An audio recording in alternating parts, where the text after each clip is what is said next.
Thank you, Madam Chair. Chairman Powell, without question, the Fed has a role to play in healing our economy. But as with any treatment, the wrong medication can cause even more harm and make the patient more ill. Chairman Powell, at your latest press conference, you stated, quote, wages are not principally responsible for the inflation we are seeing, end quote. I certainly agree with that assessment, as do many economists. Considering that wages are not driving inflation, why is the Fed addressing inflation with tools which primarily impact wages, such as interest rates? Well, our tools principally impact inflation, not necessarily wage inflation. So our job is price inflation. But I will say on wage inflation, the issue is that over time, wages are really a very important, over time looking forward, are very important, particularly for service companies where most of the costs are really in wages. And wages, we all love to see big wage increases, but these increases that we have been having, some of them are just substantially bigger than would be consistent with 2% inflation. Thank you.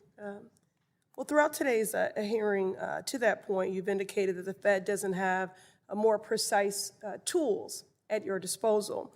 Chairman, the root causes of the inflation we are seeing are supply chain disruptions outside of the Fed's control, whether it's COVID-19 lockdowns in China or the Russia-Ukraine war, which is why this knee-jerk response to raise interest rates is so alarming.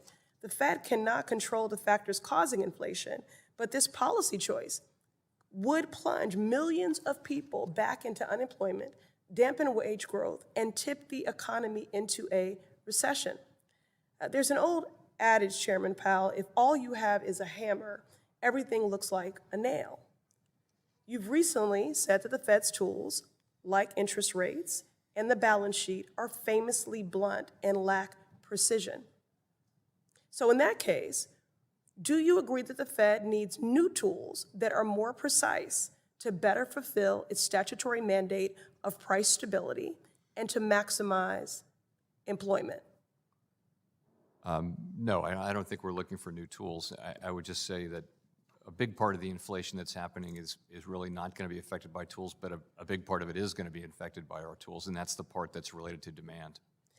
Mr. Chairman, but by your own account, you stated on the record that the Fed's current tools are ill-suited to deal with the inflation we are seeing. So perhaps now is the time to expand the Fed's toolkit to meet the unique moment that we find ourselves in. For example, one tool that could help the Fed tailor a more precise response to inflation is direct credit regulation. This would allow the Fed to regulate the availability of credit in the specific sectors of the economy experiencing high inflation without impacting other sectors. Would you support Congress passing legislation to give the Fed more precise tools to tackle inflation, such as this idea?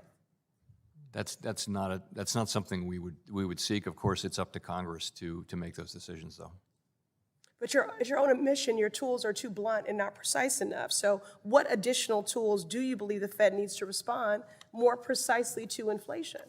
Well, again, our tools they're blunt, but they are the right tools to deal with broad aggregate demand, and that is a more important determinant of inflation than energy and food prices. As painful as energy and food prices are, the bigger piece of it is related to demand. We can't help with energy and food prices, to your point, but we can help with aggregate demand, and we do that through the tools we have. We're not seeking a deeper involvement in the economy like you're talking about, but again, that's a question for Congress. Congress can change our toolkit or our mandate. Well, in this moment of overlapping crises, from supply chain disruptions to high inflation, I do believe we need precise policies that respond to the needs of the American people. The Fed knows that raising interest rates will not address the root causes of rising prices, but they will just keep doing so, even at the cost of millions of working class people's livelihoods. We need a more sophisticated toolkit for the era we are in to truly heal our economy and tackle inflation responsibly. Thank you. I yield.